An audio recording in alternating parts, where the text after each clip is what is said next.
discharge from a culvert that actually drained from the other side of the highway into their channel. And so when they went to clear that material out, why Angela got a call about discharge into the lake. And so after that event, why Angela and I did a more careful reading of that. That was a section of the ordinance that I had not really paid that much attention to, if you will. As I said earlier, most of what we do are docks and seawalls and things like that. And so after that, why we, like I said, we implemented the supplemental conditions is the biggest part of how we changed that. And, you know, so we do intercede in it, but it's not to oversee the work in the dredge channel, is to protect the lake. And so the last major revision to the shoreline ordinance was in 2000 with a few modifications in 2003. Since early 2022, Water Resources staff have been working on revisions to the shoreline ordinance, and the initial draft is currently under internal review. And I'm not sure that the primary author is the way to say that. I did a lot of the wordsmithing on the revisions to the ordinance, but I felt it was important to give a common voice to the ordinance, and so I did most of the writing on the ordinance. And Angela was a driving force for keeping the project moving forward, and for that, why I think it was important. And so some of the changes include more practical implementation of the ordinance, better mechanisms for protecting natural resources, and regulatory tools for restoration when resource damage does occur. And we also try to better enable the cultural resource restoration projects, such as the tule management by the tribes. A revised shoreline ordinance is still a long way out from public review. The revision required extensive work by Water Resources staff, and it will require a lot more effort from our department and other departments who will be involved in the review. But we welcome the opportunity to keep this moving forward. We feel the changes are important, and we wouldn't have put this much effort into it if we didn't feel it was worth our effort to do it. And so that's pretty much it. Thank you for your time. I have a prior obligation in Lakeport at 2:30, and so I'm going to bail out of here as soon as Dylan finishes his presentation. Mitchell Breedlove is the Water Resource Program Coordinator, and he deals with the lake bed management, and he will answer the questions during the subsequent Q&A session. And our contact information is below, and I had meant to include a couple of links on the slide. I guess I was a little hasty in trying to wrap it up, but they were links to the California chapter 639, and then to the Water Resources page with information about lake bed management. So, thank you very much.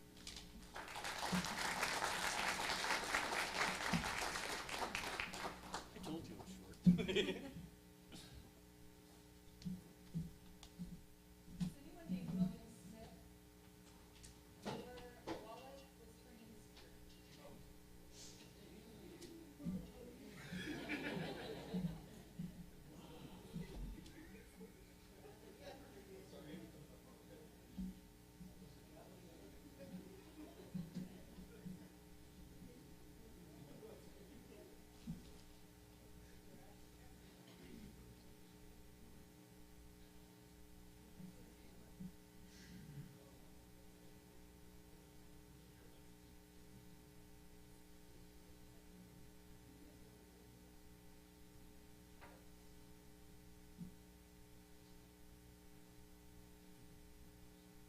Waiting on the slides, one sec.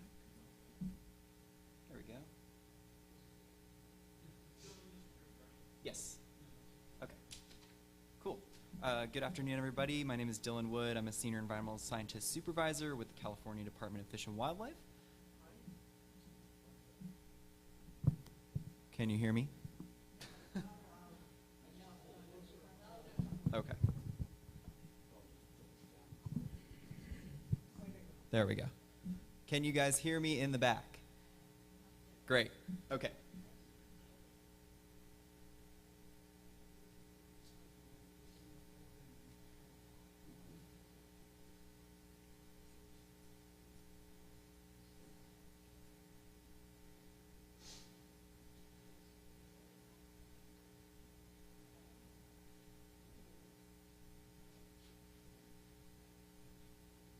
Technical difficulties, one sec.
I'm sorry.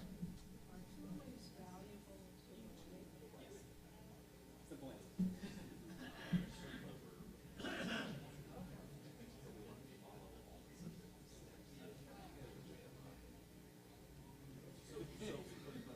We good?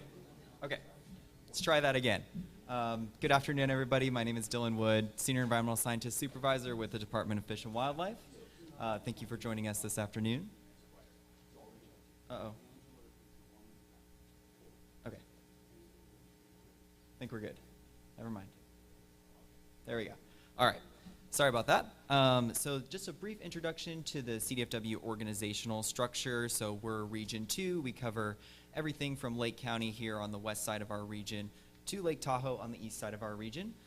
We have a number of different programs. We have a wildlife management program, law enforcement program, fisheries program, and then I'm from our habitat conservation program. So we have 4 different divisions within that: cannabis, water, interpretive services, and then my division, which is the CEQA, CISA, and LSA. In the Habitat Conservation Program, we're responsible for a number of different sections. First being that we're going to be issuing lake and streambed alteration agreements in accordance with Section 1600 of the Fish and Game Code. We also enforce various fish and game codes from 1600 to 5650 and 5652. We also review California Environmental Quality Act documents, or CEQA documents.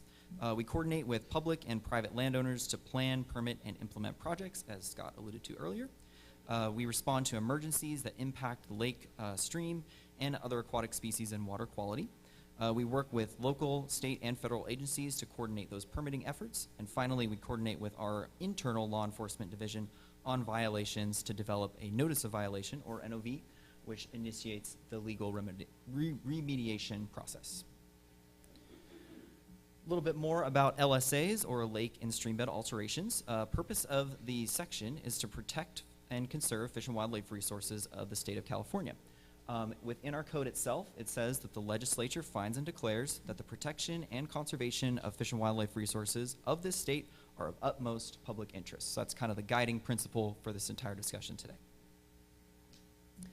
What is the LSA authority itself? Under Section 1602 of the Fish and Game Code, an entity may not substantially divert or obstruct the natural flow of, substantially change the bed banker channel of, use any material from the bed banker channel of, or deposit or dispose of debris into the bed bank or channel of any river, stream, or lake without first notifying CDFW. So any project within Clear Lake usually falls within one of these categories here. As far as issuing an LSA agreement, I've outlined here the timelines. First of all, we have a 30-day completeness review period, followed by a 60-day period to issue that draft agreement. A standard agreement will apply to any project that does not qualify for another agreement type. So we have specific types for gravel, rock, and sand extraction, timber harvesting, general agreements, and routine maintenance, but standard agreement applies to everything else. And then standard agreements may be a regular term, which is 5 years or less, or long term, which is longer than 5 years. 95% of our agreements are going to be fitting into that less than 5-year category. What is an agreement itself? The draft agreement must describe the fish and wildlife resources that CDFW, so our department, has determined that the project could substantially adversely affect, and then also include measures to protect the affected resource. So the resources that could be affected are generally fish and wildlife species, most likely here in Clear Lake. We're looking at the Clear Lake hitch, nesting birds, western pond turtle, foothill yellow-legged frog, and then rare and endemic plants. What are the types of measures that we generally put in those LSA agreements? The most common measure we see here in Clear Lake is a work window. So October 15th to December 31st is the window for work within Clear Lake. Protect the species through that implementation of a work window. July 1st through December 31st is our tributary work window, so a little different depending on the life stage of the fish. Erosion control, minimizing equipment effects, hazardous material control, waste and debris control, and then also wildlife surveys are very common measures that you'll see in an LSA agreement. Here's a couple of examples of different types of projects that we've issued for LSA agreements in Lake County in 2023 and 2024. We issue them for seawalls, docks and piers, boat lifts, erosion control projects, bridge replacements, and then finally fish passage barrier removal.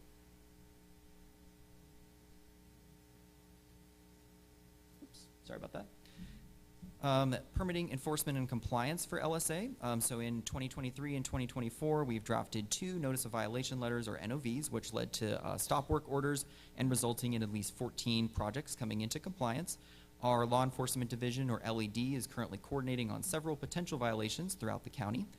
We issued in this 1.5-year period, we've issued a total of 26 LSA and streambed alteration agreements.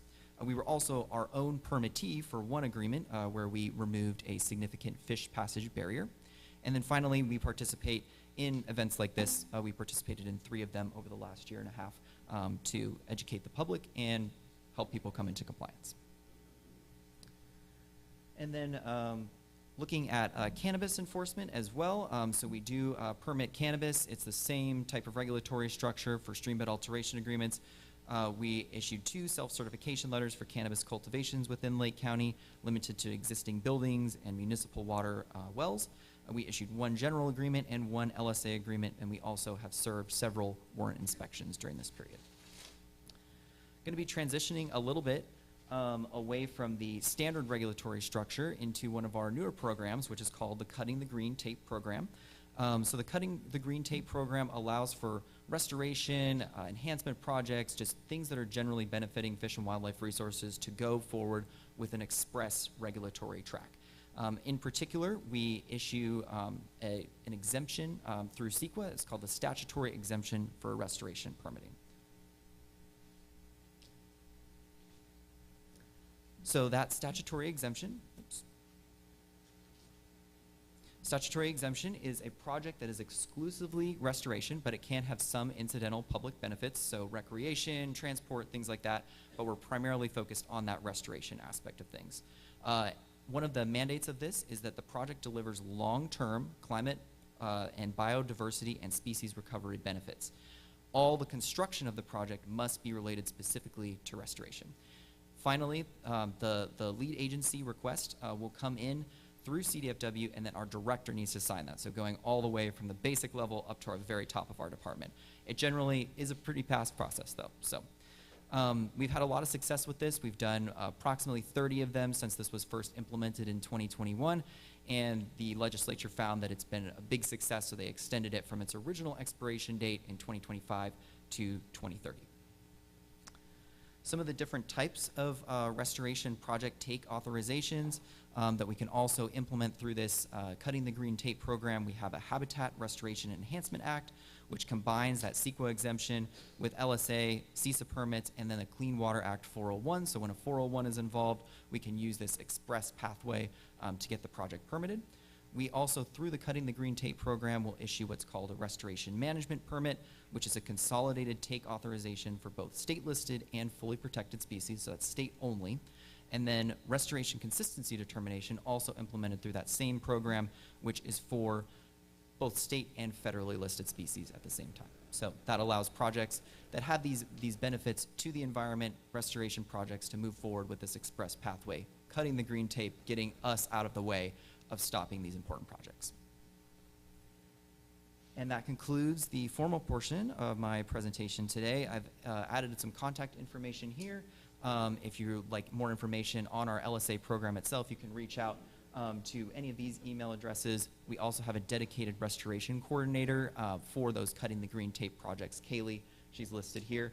And then finally, for our law enforcement division, we as a department do our best to keep tabs on everything possible, but there's so much land, there's so many projects happening that we really depend on the public to be able to tell us when things are happening. So I've included this law enforcement CalTIP number here. If you see something, please say something. We'll be happy to devote resources to it in order to make sure everything is environmental compliance. So with that being said, thank you very much, and happy to take any questions.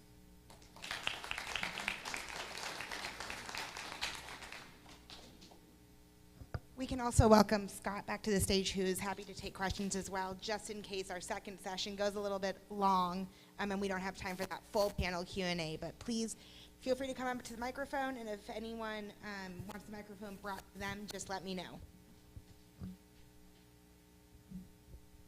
Hi, I'm with the Lake County Land Trust, and I wanted to, the SERP extension, when I talked to Kaylee about it a few months ago, she said what was pending was to remove the date forever. So it's not forever, it's just... Yeah, we're hoping that it will be forever, but for now, it was easiest to get it through with that 5-year extension. Okay, So, that's cool, thanks. yeah, exactly.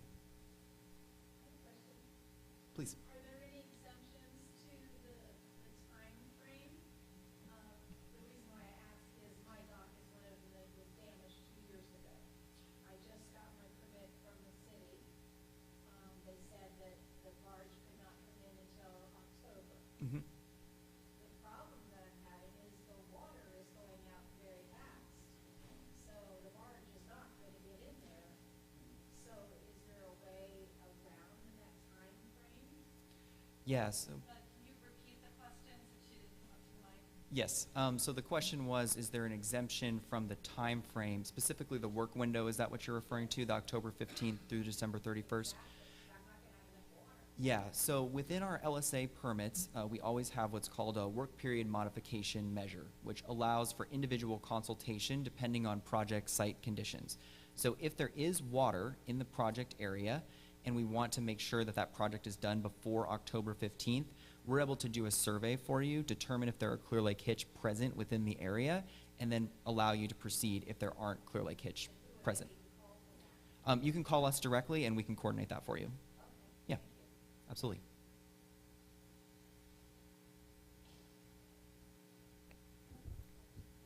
I'm wondering about invasive plant removal like broom, Uh-huh. which sometimes do you get involved with that? Yes, we do get involved with a number of different invasive species control measures.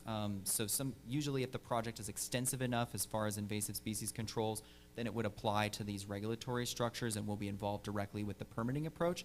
Other times we're just informally consulting to make sure that impacts to the environment are minimized while those invasive species are getting controlled. We also have a different program that we're also working under to specifically control invasive species with our California Conservation Corps. So kind of tackling it in a number of different ways. On that last one, did you mean that you help out doing it? Yes, we do. Really? We implemented a project last year where we did a number of creek cleanings throughout the county, and we're hoping to do more as funding allows. So. Helen, could you mention the Lake County Shoreline Stewardship Program as well? In what context? You don't know about it, this is good. This is why we have these conferences. So Angela De Palma Dow is in charge of the Shoreline Stewardship Program. And if you go on the Lake County Water Resources Department website, you will see a description of it. This is where phenomenal people like the Terra folks who are right here are hired by, as part of collaborative effort with Lake County, to go into areas and remove primrose and replant tule. And so far it's been taking place on Clark's Island. If anyone has been out there and seen the before and the after, it is stunning. Work has also been done at the Wright Preserve, or the Kolanapo New Nature Preserve, at Clear Lake State Park, and also at the park in Lucerne. And this Shoreline Stewardship Program, which is going to launch in a month or two, provides supplementary assistance to lake shore property owners who want to deal with invasive species.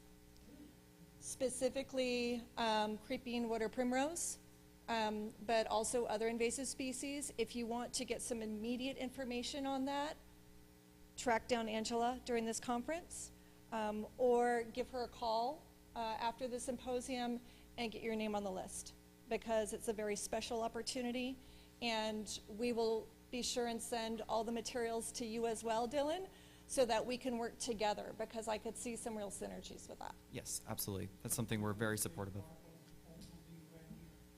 Yeah, Clear Lake State Park has the primrose there. It is unbelievable. However, it's less horrible because of the consistent efforts of Terra staff members. And again this year. Believe me, we know. We hear you. No, this is specifically for shoreline restoration work through the removal of invasive plant species using mechanical means. Yeah, thanks. Thank you. I had a question about the earlier slides, the previous ones before yours. Oh, yeah, for Scott? Yes.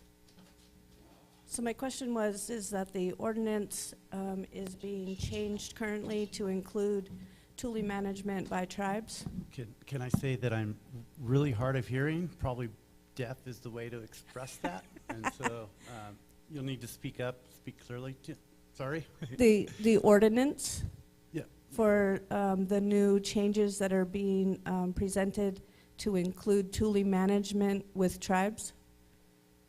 Is that what you said in your previous slides? Yeah, Which hasn't been passed yet, correct? because right now the shoreline ordinance has very little about vegetation management. That's what you're talking about, the restoration stuff. And they basically, that section in the ordinance is referred to as beach clearing. And it essentially says that you can cut tules, willows, et cetera, but you can't do anything that causes the death. And for a commercial property, well, then they have the zero net loss program. And so it's not really very, it doesn't really take into consideration the types of projects that the tribes are trying to do with the tule restoration and things like that. And so we wanted to at least include that in the revision of the ordinance. So, because technically anything that's within the shore zone and activities like that do require a permit. Well, on a restoration project, why we wouldn't charge a fee for it. It would be more just like, so what is the project description? What are you going to do? What's your timing for doing it, and things like that. We certainly would not stand in the way of doing any of those projects. It's just that we want them documented, what is occurring and what's going to occur. So currently, what's happening with the tules now? What are you doing now? Because that is revised and has not been passed yet in the ordinance. Your example application number 2 said that the structure was in heavily tuled area with low water.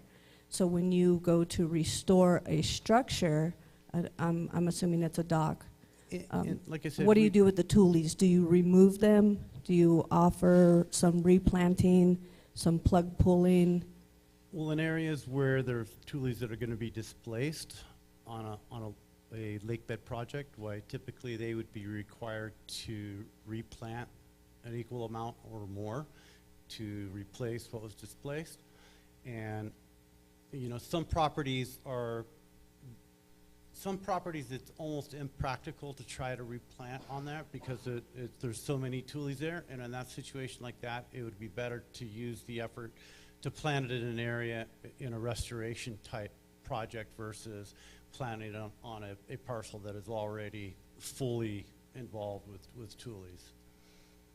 So your answer is, what do you do with the tules when it comes to a structure right now, since the ordinance has not been passed?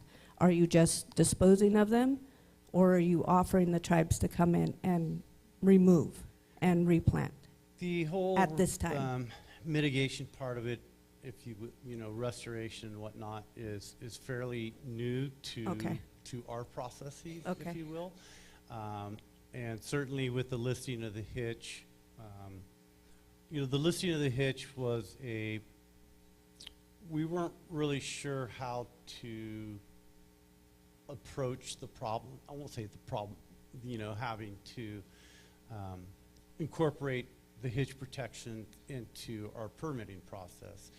And ultimately, the work window that Dylan referred to was a big part of that. Mhm. You know, you either try to, if there's going to be impacts, you try to minimize or avoidance and minimization. And if you can't do that, well, then you have to mitigate. And so the work window provides an avoidance and minimization effort. And so it's all pretty new to us, and we're still trying to figure out the restoration. What do you do when the tules are displaced and whatnot? Often on projects, it's a relatively small amount, but that's, again, relative. What's the determination to say whether it's minimal or not, you know? But say for some projects, there might be 8 pilings driven in an area of tules. Well, that amounts to less than 8 square feet of tules. And so ideally, you know, you would want to take the area where the tules are being displaced. But often those areas are underwater, and there's, you know, when they're going to drive the pilings, and there's no practical way to do that. And so, you know, that's a process that we haven't really worked out yet. And the CEQA process and the lake bed alteration agreement process will also help shape the types of actions that are taken to reduce the impact or to mitigate for the impact. Well, I just wanted to thank you for including that tule management with the tribes into the new ordinance. I appreciate that. And that Thank you very much. That was Angela's doing, okay? She is amazing. And we had gotten an application, or the folks had done some tule burning in Upper Lake, and that's kind of what started the whole process of incorporating the tule management into it's no longer beach clearing. We refer to it as vegetation management because it's much more than beach clearing. And so, yes, Angela, that was Angela. Any more questions? Thank you very much. Anyone that I can bring the microphone to?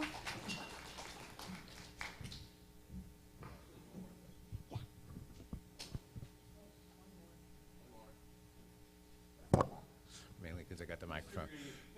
For both of you, so first definition of terms, Scott, when you mentioned lake bed alteration agreement, that is in fact the same LSA that CDFW, it's the lake and stream bed alteration agreement. Yes. Okay, so LSA is for everybody. So, and it sounds like even a simple dock permit or something like that, it's almost like a land development permit over in CDD. So in terms of all permits all the time, both the shoreline, the permit that the county issues through water resources, the LSAs, any other permits, can you give us a sense of scale of how many people are just flocking to the office, know exactly what they want? I need a permit here, I need an LSA here. Or is it more likely that some people struggle with understanding this various permit process, not just in the shoreline areas where hopefully they know they need to do something, but up in the tributaries where there's a lot of agricultural activity, a lot of stream crossings, culvert work that needs to happen or hasn't happened.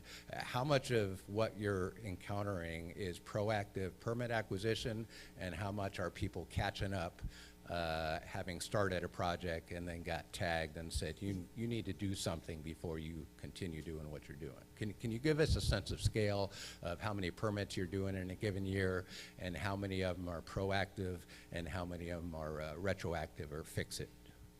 So we do roughly 50 permits in a year, give or take. They're, you know, what's funny is 2020, I did 4 permits before we had the COVID break, if you will. And then we ended up doing over 60, and we didn't resume doing that until like mid-May. And so I processed more than a year's worth of permits in 7 months. And so that was a crazy time. And so to get back to your question, or your comment about how many of these are proactive, if you will, when you have a contractor or a consultant driving the process forward, they know what to do. The issues occur when you try to get an owner builder to do it, and we have information on our webpage that describes what the general process is. We had an AmeriCorps Civic Spark, I think they refer to them, and part of what she did was develop a STEPS program, if you will. And Tracy Klein, sitting right behind you, why she took that, what Nicole had developed, and then incorporated into the CEQA process so that people know more what to do. And so again, when you're working with a consultant, they know the general things that are going to happen. When we do the informal consultation with Fish and Wildlife, why I get an email from either the environmental scientist or Dylan, since they don't have that spot filled right now, saying, you know, you should have the applicant apply for a lake bed alteration grant. Well, I forward that to the applicant, you know, and so, like, again, it's the owner builders that don't understand the process and don't take the time to try to figure out exactly what it is that needs to happen, and then they get frustrated because it's not like you're going to apply and get the permit the next day. You know, it's like, for one, as every accounting employee will tell you, we're all very busy. We have more than we can hope to do in a lifetime, more or less in a year. You know, and that doesn't include the other projects and things like that we're trying to get through. So I kind of lost my train of thought, sorry. But as I said in my presentation, it's a living, breathing document, and so is the process. You know, we have to be adaptable. And okay, I know where I was going. And so when they apply with us, why it takes a little bit of time for us to schedule the site visit. You know, I refer to the site visit as a HAB eval, very loosely for a better name for the process. And so when we get an application, we try to schedule that as soon as we can. But this spring, we had so many days of windy weather where we just could not get out on the lake, and it really put a damper to my being able to keep things on track. And so after we do the site visit, why then the turnaround, you know, for the informal consultation is pretty quick, and then they apply for CEQA. Well, they don't realize that CEQA can take, you know, we're required to give a minimum of 35 days, I say we as in the planning department, to give the tribes, the agencies, and the public an opportunity to submit. Well, there's a week or two that they need to prepare it for the review process. There's some time afterward that it takes to process the information and get it all ready to post on the clearinghouse. Plus, again, we're all real busy. you know, and the planning department just lost their resource planner, you know, and they haven't filled that position yet. And so the CEQA process for a lot of things, it's not that it's ground to a halt, it's just that the planning department is having to juggle so many balls right now, and not having that critical position filled kind of impedes their ability to be timely, if you will. And I will say a comment about the work window.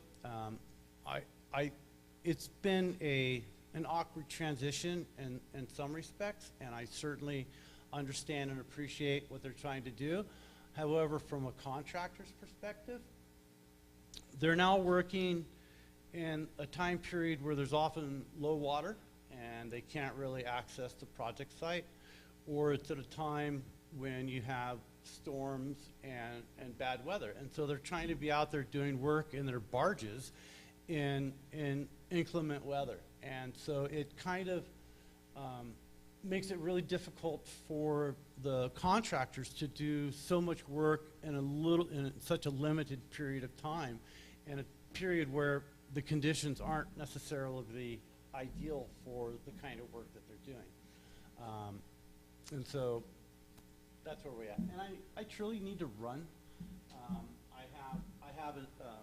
We're doing a bid opening for a contract at 3 o'clock, and I've got to get back to the office and get ready for it. So I do appreciate everyone's time.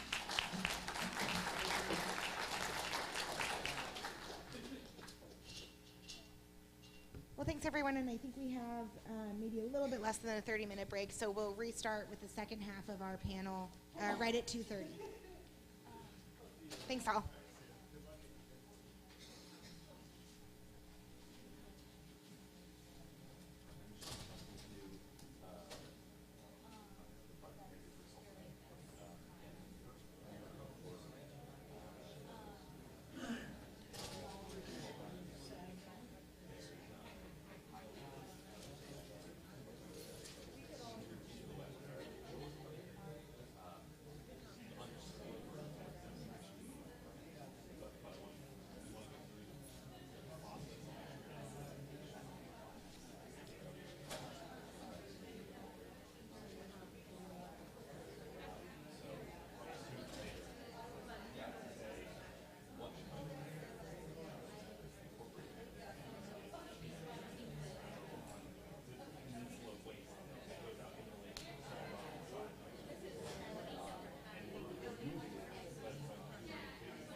All right, you guys, we're going to go ahead and get started pretty soon. Give everyone another minute or two to trickle in.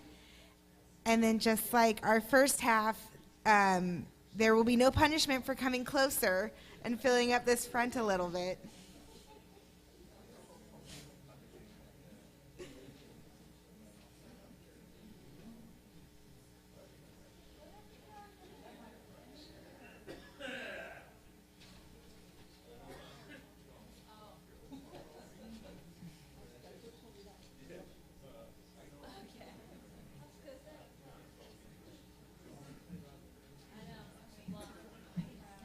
I know. It's like intimidating. Oh, I know.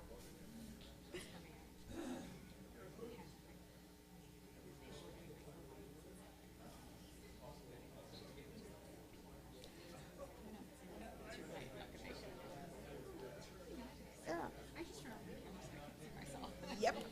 Yep.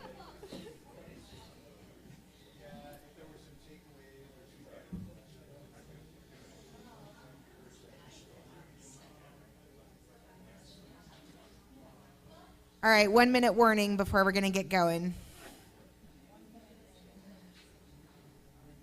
We've put everyone on the clock.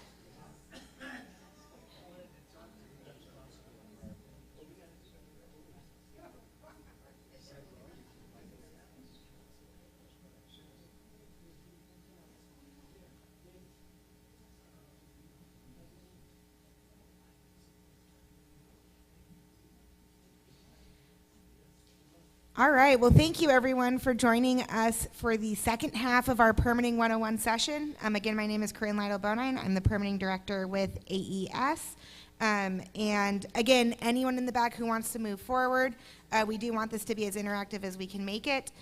So appreciate your cooperation there. And then without any further ado, let me introduce Jessica Bean. He's going to, we're from the Division of Water Rights, discussing water rights. Thanks, Jessica. Contact me? Oh, I will give you my cell phone and email address. All right, good afternoon, everyone. If you haven't had a chance to grab some coffee, you might want to do that because I'm going to dive into the world of water rights, which is not always as exciting as it seems to me. So I will try my best. I will try my best to get everybody revved up at this time when everyone's really tired to go through it. I'm going to try my best to keep it nice and high level for folks, and you can dig into questions. I will also be around if you have some specific questions later. So I'm Jessica Bean. I'm an assistant deputy with the Division of Water Rights with the State Water Resources Control Board. And primarily we handle regulations of surface water rights in the state. So I'm going to dive into a little bit about that for you to begin.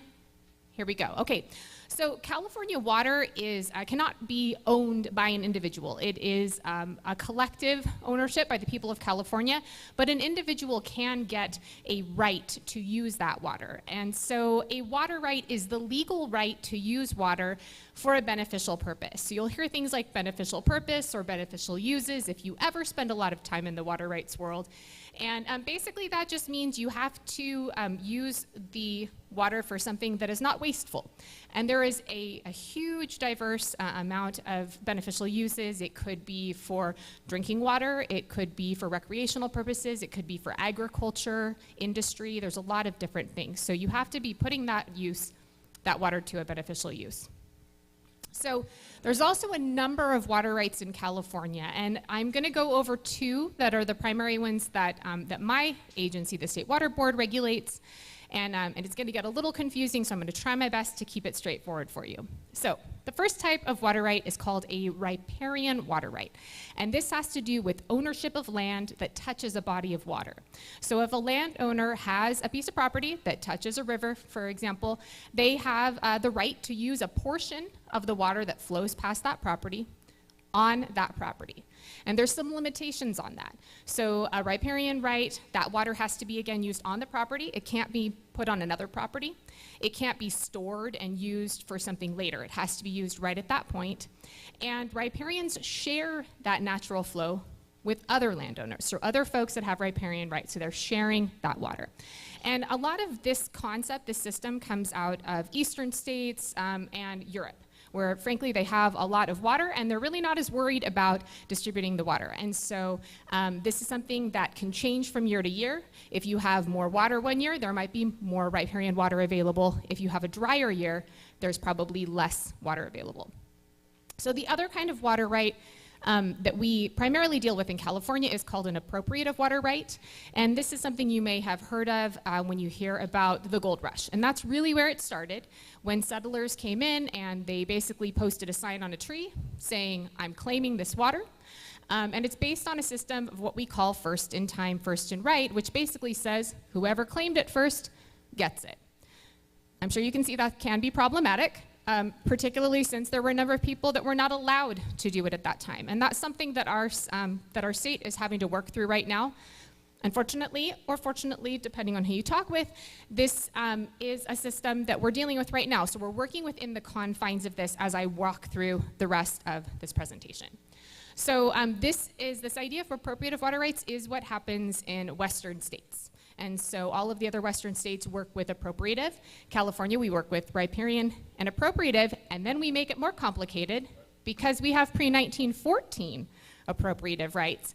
And basically in 1914 is when the new permitting system, I say new because that was basically when we started that for us, for our modern system, is when we started permitting water rights. So anyone who had a water right prior to 1914 is considered a pre-1914, which means post-1914 appropriative rights are for people that have to get a water right permit through the State Water Board. Now, the difference between appropriative and riparian is that there is not a connection to the land. So an appropriative water right is something that you can take water from one location, you can use it somewhere else, you can take that water and store it for use at a different time, different season. It can be transferred between water right holders, and again, it's not connected to the land. So what you might be wondering is, this is all about surface water I've been talking about so far. What about groundwater?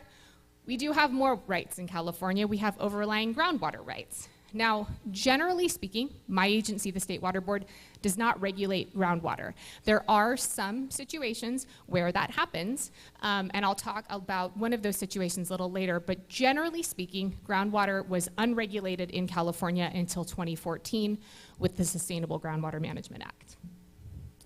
If that wasn't complicated enough, there are more water rights in California. There's things called Pueblo rights, Federal Reserve, there's adjudicated rights, prescriptive rights.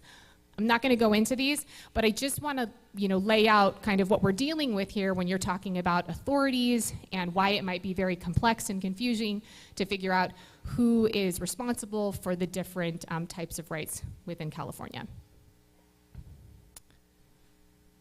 So again, we're talking about surface water for the most part for my presentation. And just to give you some water statistics on California, about 70% of the state's annual water supply comes from surface water.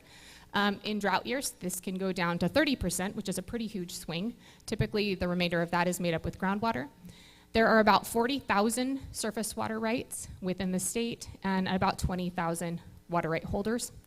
The largest water right holders are the state and federal water projects. And to separate again that pre-1914 and riparian from the post-1914, those earlier rights account for about 45% of rights by number, 30% by volume, and they do not have to pay fees. So much of the water rights permitting system is a fee-based system, but about half of the right holders do not pay for that system, and that ends up pretty much falling on the post-1914 appropriative. So I've highlighted this here because we're talking about permitting and permits that you might need here in Clear Lake, and so these are the folks that we would permit at the State Water Board. So anyone who wants to propose a surface water diversion, so they're going to take the water and they're going to use it for something, has to apply for a water right permit from the State Water Board. And there's a few different types of permits. There's our traditional permit that a lot of projects end up falling into, and it can be large or small projects. We do have some special permits. We have temporary permits for groundwater recharge projects. So if folks want to take, say, flood flows and just do groundwater recharge, we have some limited permits for that. And then we also have something called registrations, which actually quite a few people in Clear Lake do have, and this is for smaller use, small domestic use or small irrigation, livestock ponds, and some of the cannabis use falls under the registrations. Just to give you a sense of process and timing for those traditional permits, they can take 3 to 7 or more years to complete. And there are some that have actually been going on for decades. And a lot of that has to do because it is a public process. So if someone wants to get a water right, they have to apply for it. They fill out a lengthy application that goes through review, and then it goes up to a public noticing.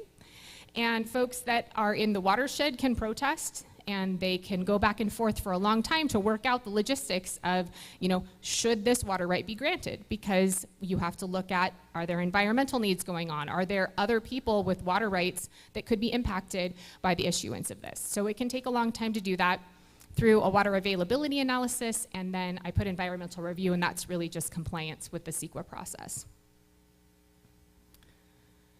So what are the requirements of a water right? It's generally 4 different things. Water right holders have to comply with the terms and conditions of their right. So typically a water right is going to have a maximum amount or a maximum volume that can be taken. There's going to be a season, maybe between a couple of different months. And then sometimes there's going to be other conditions like bypass flows. So let's say someone's taking water and there's fish in that stream and they need to have some water flowing through. There might be limitations on when they can take their water based on when the fish are present.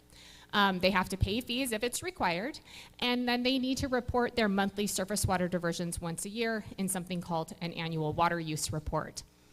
And then in 2018, we found that those annual water use reports, they weren't giving us enough details on the surface water diversions so that we could get a better sense of accounting and how much water we had in a watershed, particularly during drought. And so now folks that divert more than 10 acre-feet per year have additional reporting requirements. That might mean that they have to report weekly or hourly, and in some cases for our very large diverters, they have to report through telemetry, where they're basically collecting 15-minute increments, and then it gets automatically transmitted and posted on a website. So that kind of leads to the question, what if people don't do what they're supposed to be doing? And we do have water rights enforcement. Our goal is to encourage compliance with the water rights priority system, and I specify that because there are penalties that can be incurred for failure to comply, but we really are trying to get people to be in compliance. We're not out there just to penalize people. And so the enforcement can be prompted by a number of things. The first thing I have there is reporting and measurement violations, and that's really, if people aren't reporting or if they're not complying with the different elements that I mentioned. We may also have inspections going on where we go out and we look at facilities, we might find some issues. And then complaints is a large one too. So if you're seeing people that you think are potentially violating a water right, maybe somebody drives a truck down to the creek and they start pumping that water into one of their trucks, that is likely not a legal water right. And so if you report that to us, we will follow up on it and do an investigation. And the process, just so folks understand a little bit more, is like CDFW talked about in the earlier presentation, we do issue a notice of violation as a starting point, and I'll say that we do hundreds and thousands of these each year, and typically that's where it stops for us, which is great. We notice there's a violation, we alert the person, they fix it, and then we're able to move forward. If we're not able to do that, we'll go into oftentimes a back and forth to see if we can get into compliance. If that's not gonna happen, we might move into a cease and desist order, or what I have here is an administrative civil liability, and that's a penalty. It is worth noting that there are opportunities for hearings and a lot of back and forth in that process before we would penalize somebody. And then in terms of completion, I'm going to be showing you some information of when we dug into water rights and having some enforcement issues in Clear Lake. And so the completion does vary. It really just depends on the situation, and so it's hard to, each case really is unique. And so it's hard for me to dive into how often we complete them, but I'll try my best. So Clear Lake watershed surface water stats for everyone here. Surface water accounts for about 33% of the watershed's annual water supply, and most of that water is coming directly from the lake. There are about 220 surface water rights in the watershed. Most of those are for less than 10 acre feet per year. So there's a lot of smaller diverters in the watershed. That being said, the Yolo County Flood Control and Watershed Conservation District, I believe is what that stands for. They are the largest right holder, and they have just under a 400,000 acre foot per year right, and that is coming out of the lake. So all of the other surface water rights outside of the Yolo County right account for about 12,000 acre feet per year. And then we did some digging, and in 2019, which was a pretty wet year, which we would expect people to take quite a bit of surface water, a little more than 4,300 acre feet was reported. And so it's worth looking at why 12,000 versus 4,300 acre feet. And just to explain that, so water rights, again, have a maximum amount they can take, and oftentimes people are not taking that total amount. And that's what we found here in Clear Lake, is that some diverters, they've stopped their operations, they're no longer using their right. Maybe they took less than that. A lot of them have switched to groundwater because it's a better source in terms of consistency. They know what they're going to be getting. However, diverters may also report inaccurate data. The information we collect is reported information, which can have some inherent errors. And then some diverters may fail to report, and this is where we get into the enforcement that I wanted to mention. So at the end of 2022, we came in light of the Hitch emergency and started doing some digging into surface water rights and things of that nature. And our enforcement in 2023 in the area for failure to file those annual reports, we had 17 notices, keeping in mind there's 220 rights for the entire area. And then we had some diversion and measurement violations. We ended up with 48 notices for that. And so what you're seeing here on this pie chart is that bright blue area, about 75% compliance. That's actually really good for an enforcement effort. We're pleased to see that. We found that about 14% of those had a new owner, and so we're working with the new owner to make sure that we can have compliance in the future. There are 11% of those are in process, and they could go either way. Hopefully they'll go to compliance. They could go to an order, and that's, in this case, we did have one order that we issued for failure to comply. Oops. There we go.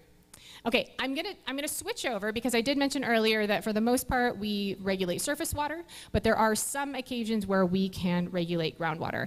And one of those would be within our emergency information order regulations, which is really the latest regulatory action we've taken in Clear Lake from the State Water Board. And the goal of these regulations is to gather information to better understand how groundwater pumping and surface water diversions affect creek flows critical for the Hitch. And basically, again, we came in at the end of 2022 and started looking at what data was available, trying to understand, there was a request for us to curtail surface water rights, which means to just restrict people being able to use that. It wasn't clear to us if that was something that would help the Hitch at that point. We needed to investigate. And what we found is there were a lot of data gaps. And so in March, the governor issued an emergency order that authorized the State Water Board to adopt emergency regulations in Clear Lake. We did that in December of 2023, and those went into effect on January 22nd of this year. They are good for 1 year, and unless they're readopted, they will expire on January 21st of next year. And we moved quickly on those. We issued over 1,000 information orders to over 2,000 properties, and then we ended up prioritizing about 500 of those properties, and those are primarily irrigated lands and cannabis growing operations. And so of those 500 properties, the requirement is that they report water use information to us. That includes well locations, water use information, a lot of information related to that gets into specifics, but it's through 2 reports. The first report has been submitted, and the next report is due at the end of the month. They were also required to measure groundwater extractions between March and July, so we can get a sense of what groundwater extractions are looking at on a weekly basis in comparison to our surface water flows. And there was an option for landowners to submit their information through the Lake County Farm Bureau through something we call an alternative compliance plan. So we are currently working through compliance on that. just to tell you where we are with that. I don't have a lot of details to share because we're still in the middle of collecting that information. As I said, the second report is due at the end of this month. We're working with compliance. We are checking and analyzing the data we've collected with O'Connor Environmental. And we're going to be developing a plan to share the data we've collected in early 2025. So that will be made available to all of you and the different partners we're working on for the Hitch emergency. Through this, we've also been able to identify folks who are interested in coordinating on continuous groundwater level monitoring, which is a big data gap that our information order won't fill. So if anyone here has a well and is interested in letting us put a groundwater level monitoring device in it, I have devices and I have a contractor who can do all the work. I just need access. So I'm really happy to talk to anyone who would like to do that. We do have some folks through the Farm Bureau who have agreed to do that as well. So happy to talk with you about that. And then again, we're basically going to be considering the future of this emergency regulation. It is only good, again, for 1 year. So our board is going to have to decide if we're going to extend it or if we're not going to extend it based on the current situation. And if you're interested in learning more about what we're going to do with this information, tomorrow at the groundwater session, Val Zimmer, my colleague, will be talking about groundwater surface water interactions and what we've been seeing in our initial analysis and what we hope to gain through a groundwater surface water study. And that's all I have for you. This is contact information for us, and it's in the printout or in the PDF if you have that. And I will pause and let you all take a deep breath because you've just been bombarded with 100 years of water rights and all these things, and see if there's any questions. Thank you. That was a really great presentation. I know that you've come out to the county a number of times to help landowners follow these emergency orders, and that there was concern and feedback and pushback and a little bit of drama. So thanks for getting through that. I have a question that I'm going to preface with, I'm guessing that you'll probably say that this is under federal jurisdiction. However, California has shown itself to be a leader when it comes to tribal concerns and pushing the path forward in terms of land back, repatriation, co-management, collaboration with tribes. And so something that stood out to me, and I'm sure it stood out to many other folks here, was appropriative water rights, first in time, first in right. You know where I'm going with this. So what I'm interested in is, what is the State Water Resources Control Board doing to begin to address the first in time, first in rights when it comes to tribal nations in California? Thank you. Very good question, and I will not have a satisfying answer for you. I'll just preface that in advance. It is an issue, and it's under consideration. I will say, the State Water Board implements statute, but we don't make statute. And so we work within the system that we have and the laws that are there. And so from our perspective, I can't change that. But what we can do is make sure we're focusing our efforts and listening to our tribal partners and tribal governments that are interested in helping us prioritize where we're working. There are about 250 people in the Division of Water Rights. There are 14 people, I believe, in our enforcement division for the entire state for 40,000 water rights. And we have to prioritize where we go. And I would use Clear Lake as a very good example of where we've done that, because we had some concerned tribal representatives that came to us and told us this was an issue, and we heard them, and we came out, and we are spending quite a bit of time and resources in Clear Lake to really make sure we're hearing and partnering and supporting and then also addressing the issues as best we can. So again, working within the system that we have right now, we prioritize, working again with our tribal governments, and also just coordinating in general, more consulting, really make sure we're listening and getting that information so that we are working on supporting solutions, not coming in and just imposing solutions.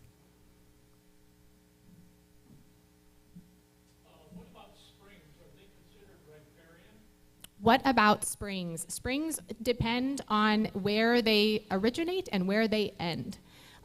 If you have a spring on your property that originates on the property and doesn't go off the property naturally, like you didn't put an impoundment in to take it off there, it's different than if it's a spring coming from someone else's property entering yours, or if it naturally leaves your property. So we can talk a little bit more about those separately, because there can be some unique circumstances, but springs sometimes do. Hi, Jessica. Hi. Chris McLeod, Big Valley. Good to see you again. Good to see you too. In your slide, it said that you had ordered 1,100 issues to cannabis and other irrigated lands.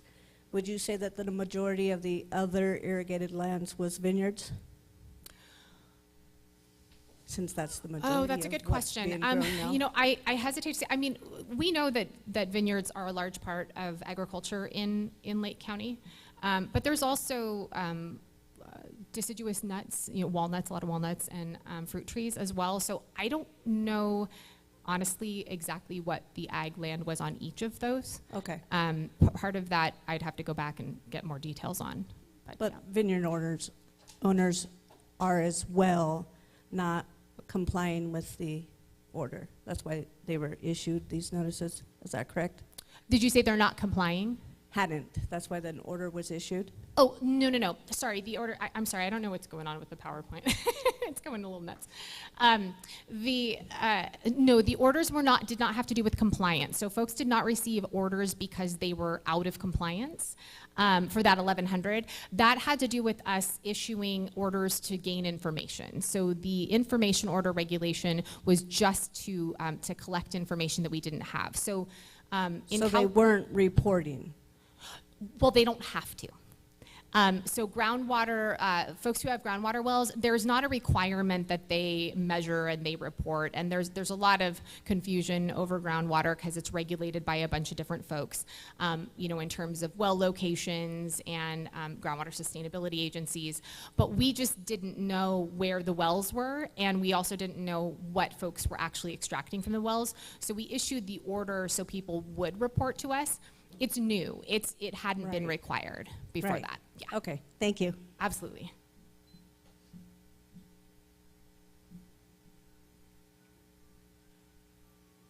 Hey, Jessica. Maybe you can just very briefly, because the information order is new. It is not a reporting requirement such as for surface water diverters and what have you. Can you kind of help us connect the dots? The executive order tasks state agencies, you in particular, with trying to gather this information you don't have, but at the end of the day, you don't necessarily have regulatory authority to do something. I think it's CDFW that is also tasked with trying to develop minimum in-stream flows to protect the Clear Lake hitch and stuff like that. So it is still kind of a new process. Definitely people in my district and others have been interested in this process, but can you kind of explain the driving force in the executive order and how this is going to tie in with other state agencies in developing a rational Clear Lake hitch response and coming up with, I think, what the end goal is, those minimum in-stream flows that may be helpful years down the road? Yeah, there's a few different things there. So yes, the executive order tasked both CDFW and the State Water Board to look at the situation to protect the hitch, and said, you know, adopt emergency regulations as needed, look at flows that are necessary to protect the hedge. And so what we're doing on our end is really looking at the water use, because that's what we do. We're water supply people. We look at the water use and those types of issues. CDFW looks at, you know, fish, and they look at the biology, and so they're looking at the hitch needs. They're doing a habitat study to understand what are the critical habitat areas, what are the needs of the hitch, and we're looking at how does water use, whether it's surface water or groundwater, impact the creek flows. And so one might be looking at how much is needed, and then the other one's looking at what could be happening. Ideally, those get paired together, and then we can talk about management decisions at that point. There isn't a predetermined management decision. So it's worth noting that there's potentially a lot of different ways that things can go for protecting the hitch and maintaining water levels for them. Some of those could be regulatory, but there's also opportunities for non-regulatory actions as well. But yes, we're working together so that we can both do our part and come together to basically understand. What I want to stress, though, is that there just really are a lot of data gaps. And so a lot of the questions that your folks have, we have them too. I don't have an answer right now, and that's why it'll be interesting if you get a chance to sit in on Val Zimmer's presentation, because she'll show you what we're starting to see, but that's about all we have right now. And so through this data collection effort, we're going to be doing some modeling and a study, and then we'll pair that with the information that CDFW is coming with as well at some point to again, look at the options.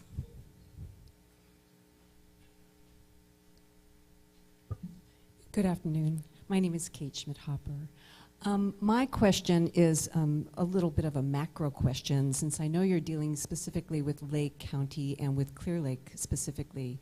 But when you're talking about California water rights, we also need to address the Colorado River and the many states it flows through, and even the water rights of the Mexican people and all the native people that live in Arizona and Nevada and Utah.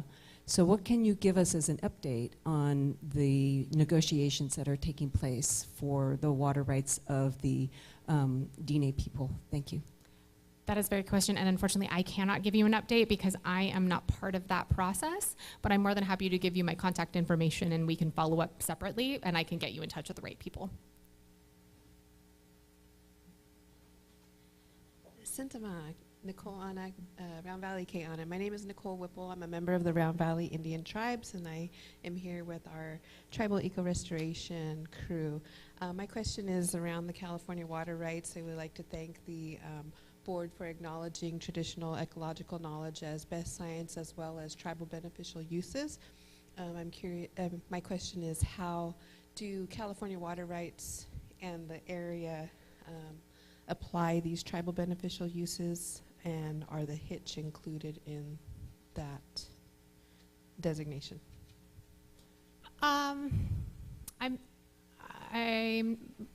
not entirely certain how to answer that question for you, only because I think the answer is it depends, and that's never a good answer. But I think it does depend on the circumstances and the different areas. When we're doing a water right evaluation and that, that application process where our staff are looking at, is there water available? We consider other beneficial uses of the water. There's many different things happening. Included in that would be tribal beneficial uses, which is something that is being, I know, considered in Region 5, which is the regional water board that handles this area. And so those are considered with the other pieces as well. And in that public process, folks from everywhere can submit information for consideration, protests or other information coming in. That's on the actual permitting side.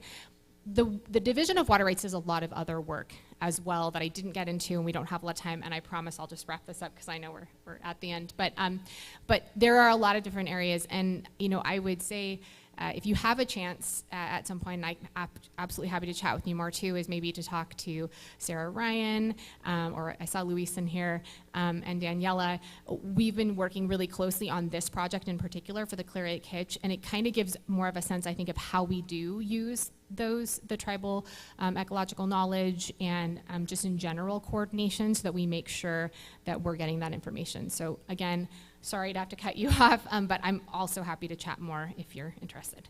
Thank you. Yeah, thanks everyone.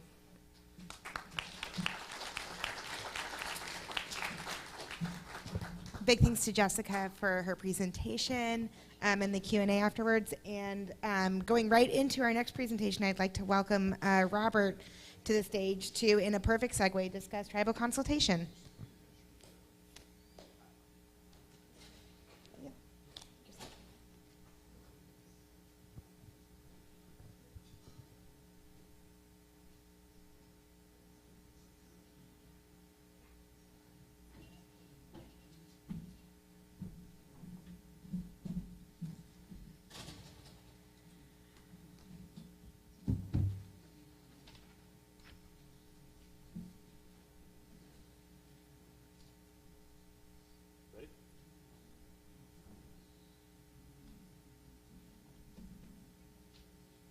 just waiting for him to pop up mine. Can you, there?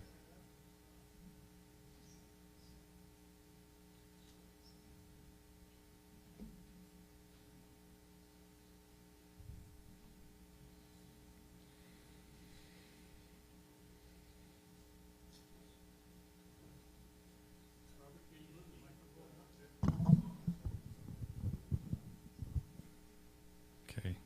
Can you hear me? Hurry up and wake it up then, because when in my time.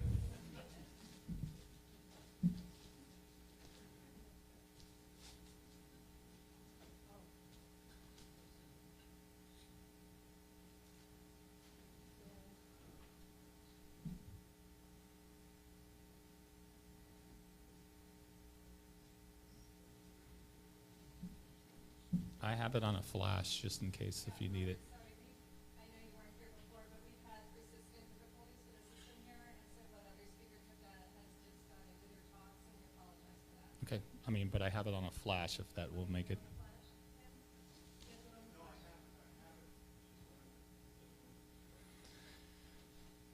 Okay.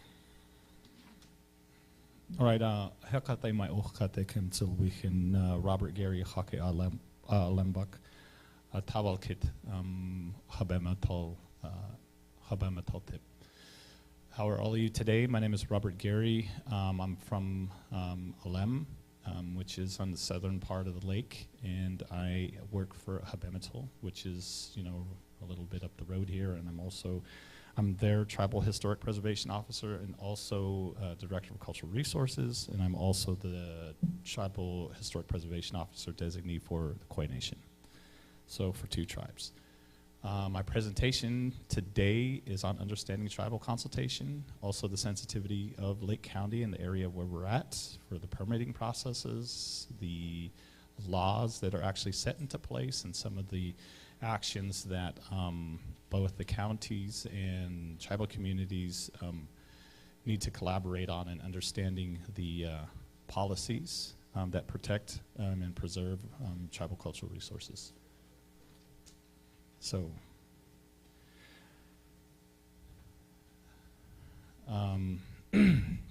so today, yeah, just kind of going into understanding, you know, the tribal consultation process as far as, you know, the reasoning for and importance for tribal consultation.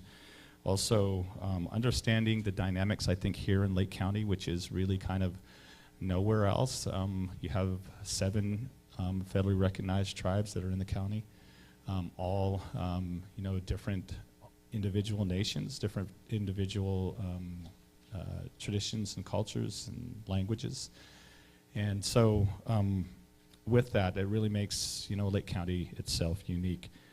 With Lake County being the oldest lake, freshwater lake in actually Northern America, really makes this place, you know, valuable, I think, as far as for sustainability of, you know, of life and habitation. And so we've known this, and our people have known this. You know, we've basically inhabited, you know, every area that's around the lake. And so understanding that and knowing, you know, what the process is for AB 52, tribal consultation, SB 18, general plan amendments and updates, NAGPRA, repatriation of items that have been, you know, found, AB 168, which is an amendment that, or fixed SB 35, which basically streamlined affordable housing and took tribal consultation out of the process. But now that AB 168 exists, we're back there, back at the table. Also, I also wanted to ensure that, you know, especially with the permitting processes, it seems like here in Lake County, categorical exemption seems to be coming across my table very frequently with no determination on how sensitive areas are to make it a categorical exempt project. And so just making sure, you know, that, you know, the tribes are doing their due diligence and making sure, and also that the county are being held accountable to making sure that the tribes are being notified for these categorical exemptions and statutory exemptions in projects that might impact or can impact, cultural sensitive sites. A lot of the times, that I've asked people, can you tell me what a tribal cultural resource is? A lot of people say burials, arrowheads, and mortars, and those kind of things. Tribal cultural resources are definitely a lot more than just those things, and in the bid I'll go into the categories that those fall under. I really wish I had my PowerPoint because you can get a visual from that. No pressure, but we'll just go with it. So just explaining a little bit about California. California, like I said before, it's really unique. There's no other state that's like it. 109 federally recognized tribes here within the state, and over 60 that are filing for federal recognition. I think the next state that's close to California is probably Alaska. So, definitely the dynamics here are different than anywhere else. Like I said, just in Lake County itself, you have 7 federally recognized tribes that are in one location in one county. A lot of shared territories, really highly sensitive. An old place where, our people have, hey, there it is, there you go. Now you can see all my cool pictures. Maybe not. There you go. That's a teaser. I gave you guys a teaser. Yeah. So, but yeah, so 109 federally recognized tribes, like I said, it's really unique. I think California itself, linguistically, we're actually 2 in the world next to New Guinea, and having so many different languages in one state. New Guinea, I think, is number 1 in the world. So definitely, like I said, a really, the dynamics here are definitely different. Like I said, at least over 60 non-federally recognized tribes, the whole Bay Area, are filled with Native Americans that are down from that area, but not one federally recognized tribe in the area. And so, it's really disturbing. My kids, my children are, half, from, down in Santa Clara area. And, they still practice their ceremonies and dances. And so, very important to know that even though today, in today's time and day, that there's still communities that aren't recognized. So tribal variations range across the state. A lot of intermarriages that have happened. Like I said, with me and my wife who's down from the Bay Area. From even me having relatives from here all the way out to the coast. We're all familiar with each other. We all know each other. We all still have that connection with one another. So those things are very important to know. You talk to one of us, somebody down the line will hear about it, and you'll be tomorrow's gossip. So definitely one of those things to know. Some of the things just to give you a little bit of a background, I think here, not just in California, but here, in Lake County itself. Like I said, there are 7 federal recognized tribes that are here in the county. The oldest lake in Northern America. One of the things that a lot of people don't know is that, Pomo wasn't the name that we gave ourselves. Pomo was basically something that was given to us by an anthropologist. To me, Pomo, the word Pomo actually is a location. It's not a name. The word Po actually comes from the magnesite that we actually make a bead out of, which a lot of people refer to as Pomo gold, because it was high in currency, high in value. And Mo was the cave where it was mined. And so, Mr. Krober actually thought it'd be kind of cool to put that together and say, you guys kind of talk all the same, so I'm going to call you all Pomo. That's kind of how it got honed. I'm from Alem. Alem Umtiwi, Alem man. Umti is something that's native, somebody that's like me. So, like I said, it's definitely something. Let me catch myself up. Now my remote doesn't work. Oh, there you go. Right there. That's where I'm at. So understanding the perspective here at Lake County, we kind of get caught up on, like just checking a box. As long as, we talk to one, I talk to all. Definitely not here. The word Konoktai is actually mispronounced. It's called Konoktai, and it actually means old mountain women. That comes from the southeastern, which is down from where I'm from, how their perspective is, or how our perspective is of the mountain. Both peaks actually represent from our creation stories an old woman. And so that's the name of the southeastern pomo. Coming from this side, from where my mother's from over in Big Valley, it's called the Nobitin, which means big mountain. If you take a look at it, one peak hides behind the other, and it's a perspective. And these both have to be taken into account, and is really on the understanding of, like, the tribes are individuals. And the perspective and the connection that they have with their land are individually from their villages, and not looked at as a whole. We all don't live in teepees. We all don't, kind of go into the same, modern stigmas that, we see and we hear every day. First contact here was in 1833. That was the very first time we seen someone who was not native. Happened to be the fur company, the Hudson Bay Fur Company happened to come through. A lot of the pomo were affected by loss of land, slavery, disease, mining, missions, and not able to practice or speak our languages. So we lost a lot during that time. But the main thing is that, we're all still here. At one point before contact, they estimated us close to be about 1 million within the state. By the time 1900 came, we were about 16,000, basically a small town. It's what happened. It's true. It's not a good history or a nice history, but it's what happened. We're lucky that things are starting to change. Laws are starting to be introduced.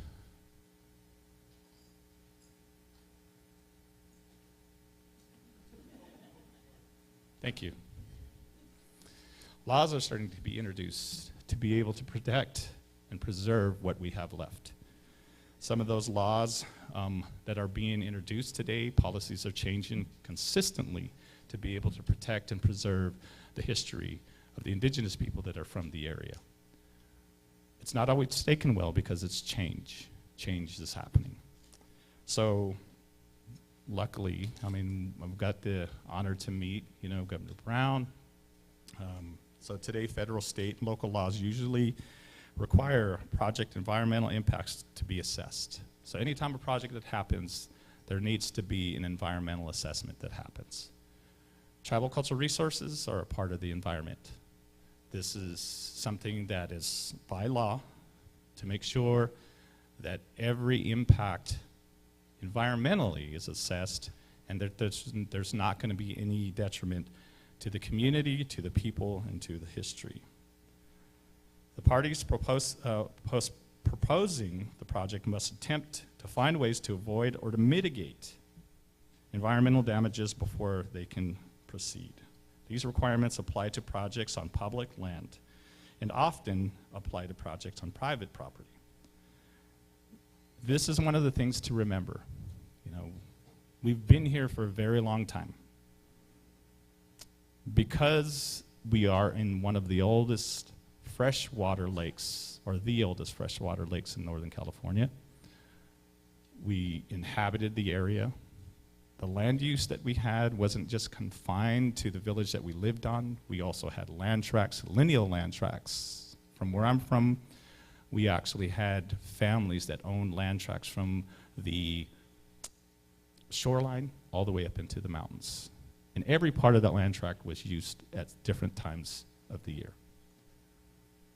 We have archaeologists that are come around today that are saying, well, there shouldn't be anything here. It's not significant enough to be able to determine or to make sure that there's a good assessment that's done, and to make sure that it's not significant enough to the tribe.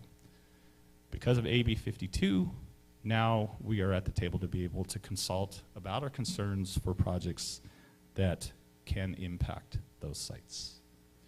Archaeology and cultural resources are considered part of the environment. The Native American Heritage Commission maintains an inventory of sites in California that are important to tribes and reviews environmental impact documents to protect these sites from damages and destruction. So it's important to make sure that these these assessments are done, are conducted. It's important to make sure that you conduct and include, and that there's inclusion with the tribe in this process, for the fact that the archaeologist is not the expert on me. And that's the reason for AB 52. Because now it created another category. Another category called tribal cultural resources. Policies have changed where tribal traditional knowledge is also considered expert opinion. This whole time we've been considered not to know about our history, not to know about who we are, where we came from, not to know about the pieces of our communities and where they stood, where they stand, and how important they are to us. That wasn't anything that we knew. This is what the government was coming to when they created these laws.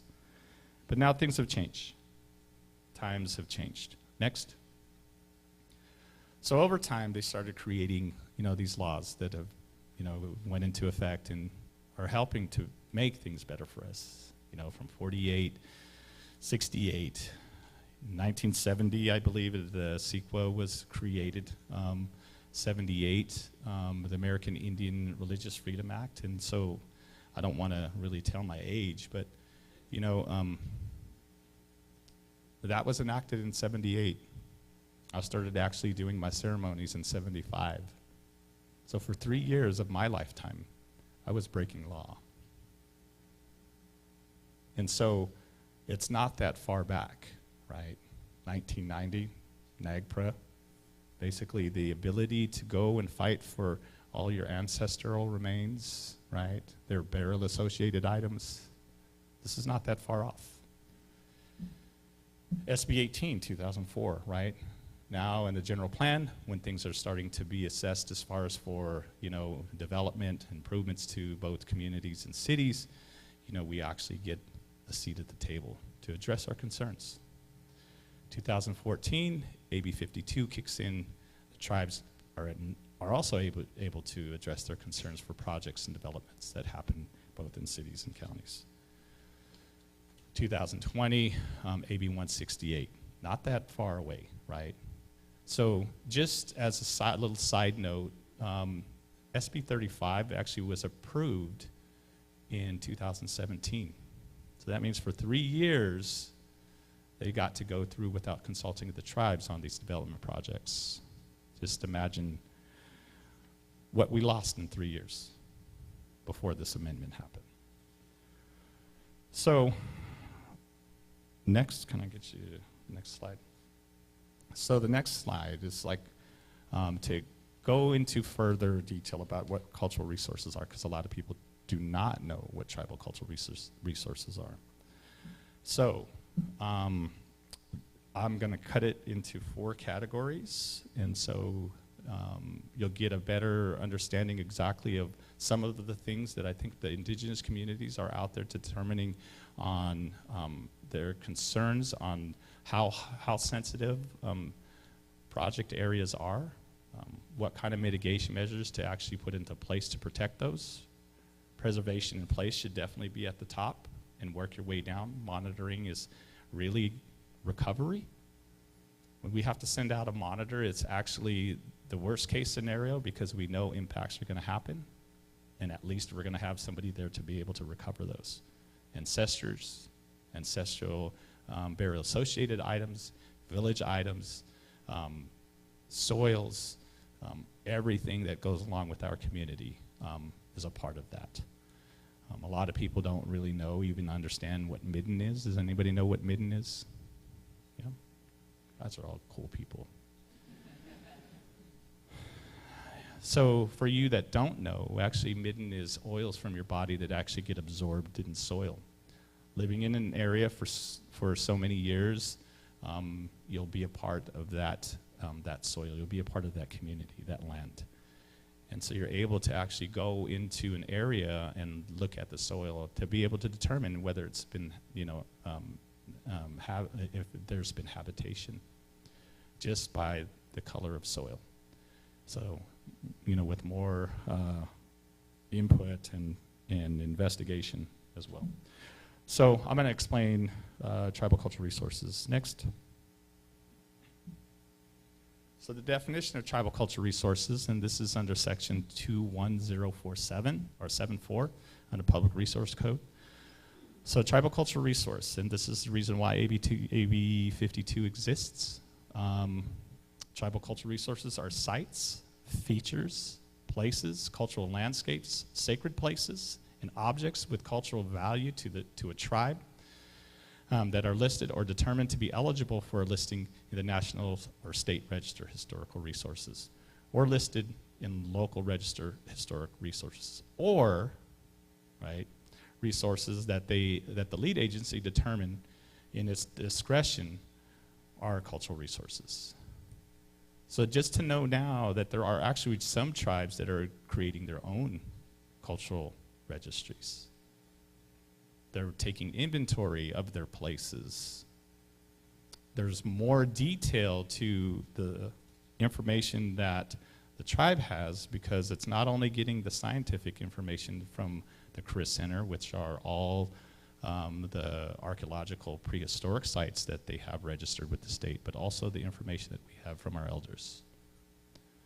So when we come to the consultation table, we have a more defined and detailed information about a project site.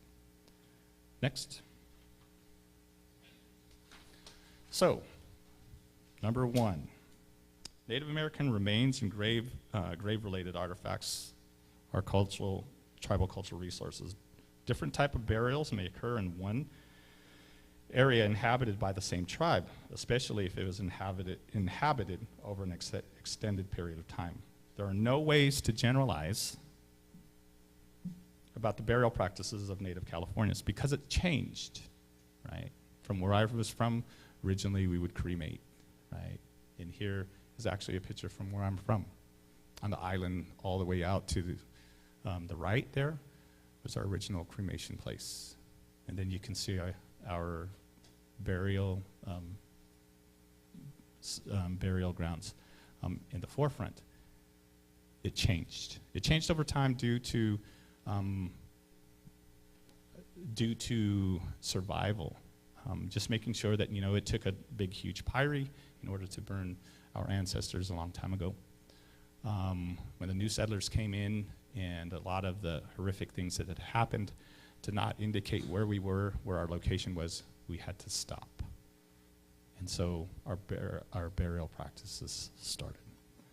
So there's no way to sit there and say, okay, well, this is exactly how natives did it, because we had to adapt with time, right?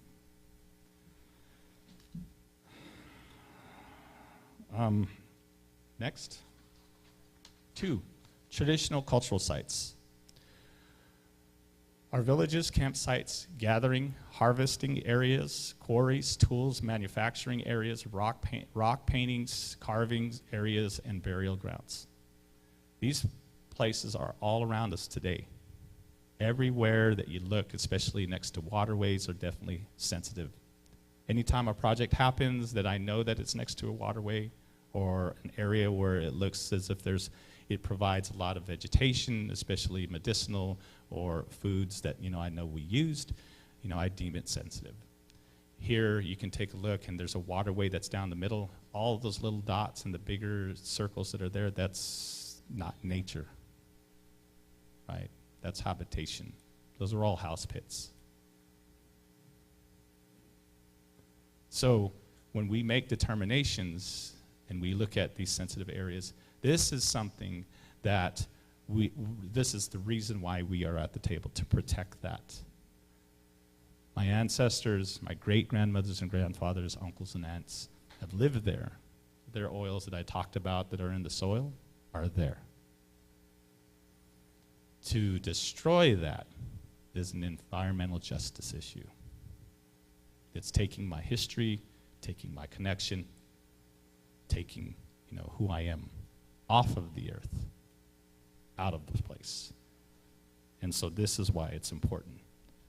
Number 3, religious or spiritual sites, right? Every day we get up and we go and we take a look at Mount Konocti, the sites. Something that we look at every day. It's important because our elders actually went and looked towards where that mountain was and prayed to that every day. So those are important to us. So when permitting or going in for any permitting for projects, now aesthetics, view sheds, landscapes are a part of this consideration. Next. And this is what everyone thinks, just tribal cultural resources usually. Cultural remains left by the past peoples. Artifacts often found in California may be found or modified fish or animal bones, shells, stone tools, or wood. This is usually what is looked at. The important thing is that we educate, the Planning Commission, all the people that we're having to sit down and consult with about what TCRs really are. And so I kind of put it into 4 categories. The place where I was born and we no longer have, even though that was the nucleus of my village, of where I'm from. So, very important to know. When permitting happens, these are the things that we're protecting. This is the importance of the indigenous people that are from here. Anytime consultation happens between a tribe and any agency, it's usually a hard thing for the agency to understand the tribal perspective, because we're looking at everything. We're looking at a place from where my grandfather used to go and pray to the mountain, to the place of where we just talked about water resources and water rights, and about the history of what that water holds. One of the biggest, next to Acorn, resources that we had, especially specific to here, which was the hitch. Next. So why are TCRs still being found? Hundreds of thousands of indigenous people living in California, right? That's just how it was. For tens of thousands of those years, the construction of countless villages, centers, religious ceremony sites, and houses holding the remains of hundreds of thousands of ancestors and artifacts ranging from the spiritually sacred to everyday tools. So I want to explain this map to you just a little bit so you can kind of see its volume, right? So this is 3 counties. So you see Lake County, you see Mendo County, and then you see Sonoma County. Sonoma County I don't have the information for, so it's not entirely complete. So every symbol, every red dot, every triangle X that you see there are prehistoric cultural sites that are registered with the state of California, that have been found from the beginning of time to today. And this is the stopper. It's not everything.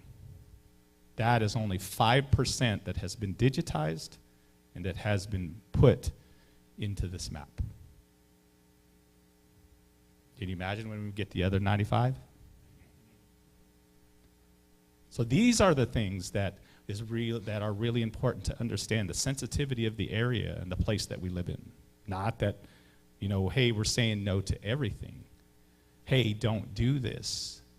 The importance is the inclusion and knowing the history that we have here. This isn't none of those dots are the dots that I put on a map. Those are the dots that the archaeologists in the state put on the map. And those are the things that we are trying to protect through permitting. Those are the sites and the connections that we have that make it important from not just our generation, but the generations after us to know the connection that we have to our home. Next.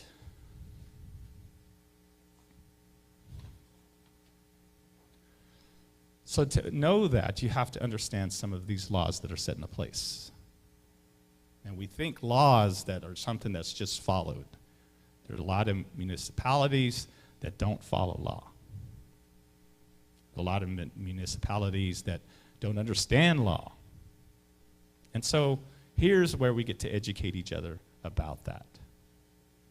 This is a day and a time now to where the tribes have the ability to address concerns, how to protect, how to preserve their history and where they come from. I show this picture. You can see on one side, it shows the mortars and the arrowheads and those kind of things. But to know historically how a lot of these items were taken, a lot of these items that we're looking at in these museums that are out there, how they were obtained.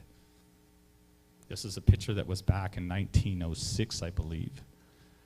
And it was a native from here who was being told by a person who wanted a collection and told him to dig up his ancestor and take not only just his remains, but the things that were buried with him so she can send out. This is proof. If you don't believe me, go to the Huntington Museum and check this out. That this is how our history was taken. This is how our history was. So it's not, even though that you see, sometimes you kind of go, they just got a chip on their shoulder. This is just how it is. But this was the history. This is the true history. This is not anything that you're going to see in a book or read in a book. This is just how it was. We all know this. We know this. But in order for us to be able to create a relationship and a collaboration, none of us, we all know, development has to happen. But it can happen respectfully. It can happen honestly. But in order for that to happen, we have to acknowledge what happened. That's the first step. Next. So, with that said, like I said, CEQA was enacted in 1970. The reasoning for it, or the mandate for it, is each public agency shall mitigate or avoid the significant effects on the environment of projects that it will carry out or approve whenever it is feasible to do so. This is under Public Resource Code. Those parties that are involved are state and local agencies, which are your state, your cities and counties and your state, right? The public, right? Applicants, the people who are applying, or the developers who are applying to do these projects. Consultants, OPR, resources, AG's office, all of these parties are the ones that are involved when CEQA kicks in. And they're all involved because their intentions, or the intent is for them to follow CEQA. Next. So at a state level, for tribal cultural resource protection, set under CEQA, it makes the environmental protection a mandatory part of every California state and local agency decision-making process. These current laws create a process to assess what is left of tribal cultural sites and to not further damage during the development process. So to be able to hold and preserve what we have left. SB 18 just was actually out at a consultation for a general plan update and amendment today. This was in 04. Local government must contact and consult with California Indian tribes, Native American tribes, prior to amendment or an adoption of a general plan, specific or designated, of open space. In my consultation today, the most updated one that I got was in 2008. From what I understand, that's supposed to be updated every 5 years. So, a little behind the times there. The law for AB 52 was actually kicked in 2014, so a lot of laws and policies have changed. So it's really important to know that updates and the timelines for those updates are integrated. Assembly Bill AB 52. The purpose of identifying and avoiding, preserving in place, or mitigating impacts to tribal cultural resources during the development of a project via the CEQA process. So once a project happens or becomes a project, basically in 14 days, they're supposed to notify us that the project was going on, the project's going to happen. We have 30 days to be able to respond and research.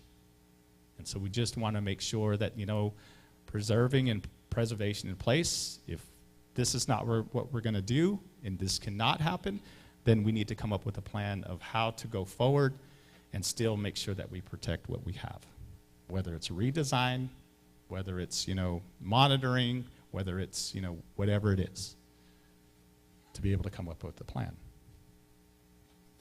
AB 168, there was an oversight in Senate Bill 35, and that they did not consider the potential destruction of tribal cultural resources listed on historic register or potentially eligible for listing on the historic registry.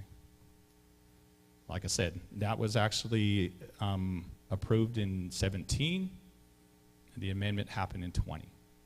So for 3 years, we went through where we couldn't even consult on projects that were going to impact our resources. Next. At a federal level, Section 106 NEPA, federal agencies that will issue federal funding, and that happens a lot here where a lot of funds come from the feds, permits, authorizations, or assistance to a project proponent undertaking must take into account the effect that their, sorry, trying to read it, must take into account that the effect of their undertaking will have on historic properties and must consult with Native American tribes and the Historic Preservation Officer, and must take measures to avoid, minimize, or resolve the adverse effects to historic properties and traditional cultural properties in advance of their undertaking. So Caltrans, Bureau of Land Management, U.S. Forest Department, Army Corps, Bureau of Reclamation, goes on, federal agencies. This is what they're mandated to do. This is the process of permitting and what is supposed to happen. There's no getting around this, even though sometimes people think that there isn't. Even categorical exemptions, statutory exemptions that are being listed now are something that literally has to go through a process for assessment of making sure that it's not going to impact tribal cultural resources even before it gets that categorical exemption. It's the law. It's there. So we have to make sure and hold accountable the people who are not following this. And we as tribes can only do that when we're working together. And not just working together as just the tribes, but with our counties and with our cities to make sure that development that occurs is following process. The process is set into place to make sure that there's no erasure of me, right? That the history that is in the ground and that is on top is still here. And that we have to be able to come up with a plan for development, because we want development too, to make sure that we're not erased. And so that's why these laws were set into place. Next.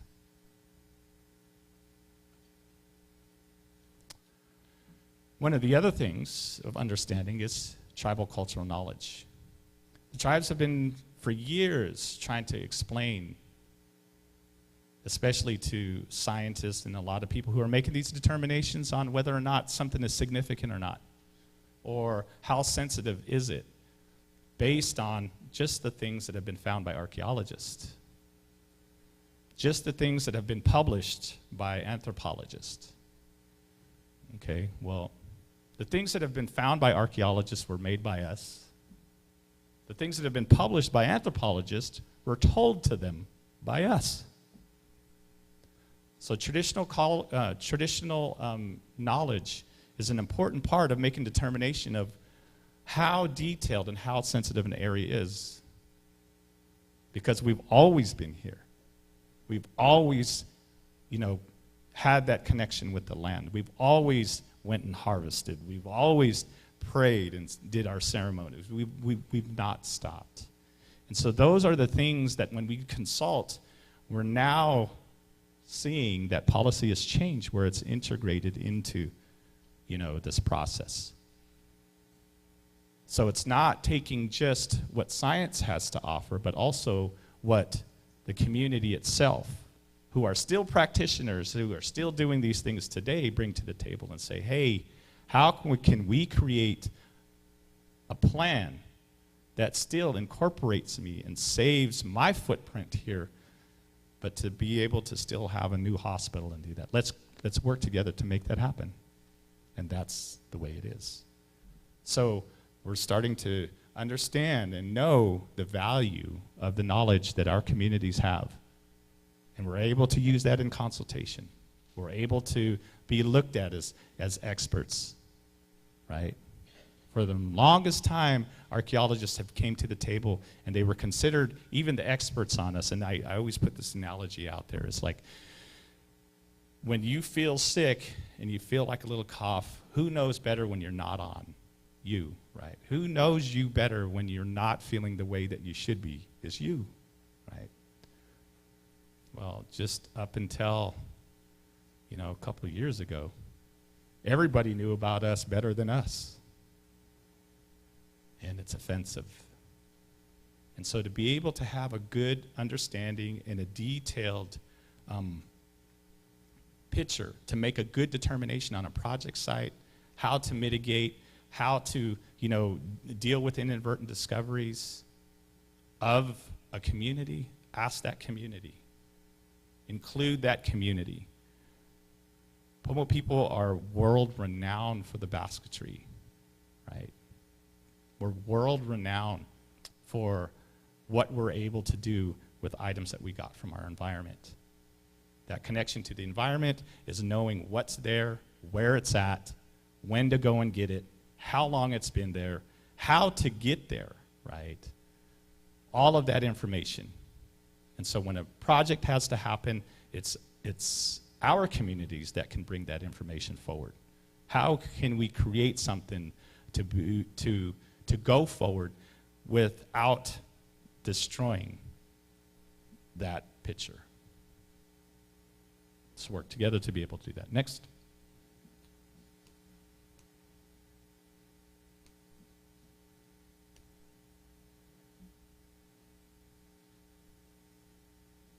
So what do we do? So the next thing that we do is, what does my department do, is we stay current on state and federal laws for the protection of tribal cultural resources. That's what my office does. So I go back and make sure that, has there been any amendments?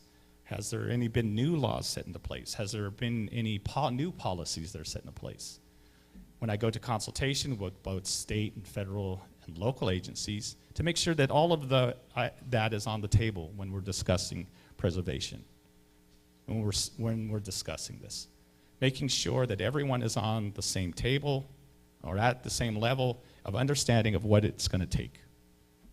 Mitigate processes for inadvertent discoveries, to create a plan that if an inadvertent discoveries, how is the tribe going to want to deal with those? How do we want to deal with those? Items are ours, those ancestors are ours, those bear associated items are ours. We should have a say on how that's done. We also collect and research archival material because what we do is we take the scientific, because we know it's hard for engineers, especially and archaeologists, to understand that, you got to have the science, and then you also got to have the knowledge, right, as far as what comes with it, traditional knowledge. So we combine that, and we bring that to the table. And we say, okay, either we can do a redesign, or, hey, let's maybe bring in some engineered fill. Let's put it in. Let's not impact what's down there. Let's find a way to be able to do it. There's always a way, but everyone has to be willing to work together. Every time that we're out there, we're finding new places, we're finding new locations, we're finding new sites. So we record those. So for later on down the line, when there's another road that basically has to go through it, at least we know, hey, the last time we were out here, we found this, right? We also have a GIS that creates maps for us that shows all the sensitive sites that we have, So we can bring to consultation to show them what the state has on registry. So they could also determine whether or not the archaeologist or the CRM firm that they've contracted is doing their due diligence in making sure they're bringing all of that information to the table. We also do land surveys and making sure that all of those areas that we know that where we've gathered, where we've gone to collect, where we've gone to go pray, that if they're the areas that are going to be impacted by project sites. And we also train our monitors, and not only our monitors, but we train equipment operators and everyone else that's going to be on project sites of what to look for. What we're out there looking for. That if there's something that I see, I need you to slow down, I need you to stop, let me get in there, let me assess this, let me evaluate this, and do what I have to do when I'm there. So to be proactive. Next. One of the important things, and this is something that we always let anthropologists and archaeologists know, because everyone's caught on the past of like, oh, well, this is who you guys are, used to be. This is where, no, we're still those people that still have that traditional knowledge. My elders and people that were teaching me are from my mom's territory. My uncle's from, from where I'm from, both places. My uncle that passed away a few years back, my Uncle Nelson, he was 100 when he passed away. Think about how much knowledge that is, right? And it's still being used today. We still gather, Big Valley, we still do the Tule Boat Festival that's over there, that knowledge that's being, passed down from generation to generation of how we utilize and how the connection that we had with our environment and how we used it is still being done. Ceremonies are still happening today. A lot of people don't realize it, don't even know that this is going on. We're dancing for, the healing of basically this area, this land, this world, us, everyone who's native and who's non-native, to make sure that everybody's okay as humans, to be good human beings. Those things are happening in this community, in this land, every year, right? And just making sure that we still understand working with our environment is a crucial thing to teach to the next generation. I'm at a point in my life now where, I have children and now I'm having grandchildren. And to make sure that that knowledge continues to the next generation. Where are those important places, right? Where are those times where we got to go and pray? Where we see, a building that stands there that, hey, that used to be the place where your grandfather used to go and catch fish. But we still have to be able to understand and open ourselves up to what's happened here in this county, the dynamics here in this county, the importance here in this county to the indigenous people, right? And so the understanding can only really happen to that when you come and you ask us and talk to us. So it's not something that has happened in the past and that no longer exists. It's still happening today. Still hunt today. We still do ceremony today. We still gather today. We still go and do these things today. So it doesn't stop. The same road that my grandfathers and, aunts and uncles used to be able to go out to the coast to go and gather, I still travel that same way, that same pathway. The same place that we used to stay, we still stay today. And so that's a continuum of tribal cultural knowledge that is getting passed down from one generation to the next, and it's still happening.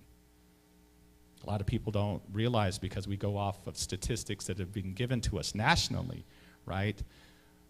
They first had us here 8,000 to 10,000 years ago. Then somebody finds something else, which we've been telling. We've been here from the beginning of time, right? Then next thing you know, it changes from 10 to 12,000. And now I think it's from 12 to 14,000. Nobody's talking about the arrowhead that was found in my backyard that was tested 23,000. And that's not a definite. I say it's before that, right? No one's talking about that. And that was here in Lake County. So, next. So this is a saying that I leave everyone with, and this is, I think I deserve a little extra time because somebody went into my time earlier, so I'm taking it anyway. So what is in the ground and on top are the cultural resources of our people. It holds our history, our identity, and our connection to this land. And I'll always say that. You know, in my language, when I say Alembak, it actually means, when you break it down and the meaning for it, it actually means the land of Alem owns me. And it's an ownership that cannot be broken. So it's like, you know, you're standing there and something happens and your arm gets cut off. And it's rolling down this aisle right here. And somebody walks in and goes, wow, whose arm is that? Everyone here is going to go, that's Bob's arm. Even though it's not connected to me, it's still an ownership that it's always going to be mine. The same ownership to the land is the same ownership that I have to it, or that it has to me. And it's not that I own the land, it's that the land owns me. And so that's a value, that's a cultural value. No matter where I go, no matter where I live, no matter what, I'm always going to be from Alem, the land of Alem. And so that's one thing to know, that this is why every tribe, because we all have that connection. Every tribe is there to preserve what they have left, to protect what they have left. And it doesn't have to be such a fight when we can all understand each other and know each other of like really who we are. When there's inclusion for all of our communities to be able to come together and really know, you know, about who we really are, it makes it that more important and there's more feeling to understanding and knowing each other's community. So I just wanted to, you know, say, you know, thank you for giving me the time today to be able to come in. And, you know, sometimes it's a little heavy when we have to go through this. Sometimes, you know, it's hard to understand because things have been one way for such a long time, that when change comes, that those opportunities that we have to make a decision, are we going to go with change or are we not, really kind of takes an effect on how we are as a community. We've always been here, we're not going. There's a connection that I have and that we have as an indigenous communities, that we're always going to be here, just to know that the best way for us to move forward all together, natives and non-natives, is to be able to work together. And to be able to work and to have a good working relationship, we have to know one another. So thank you for your time. Oh.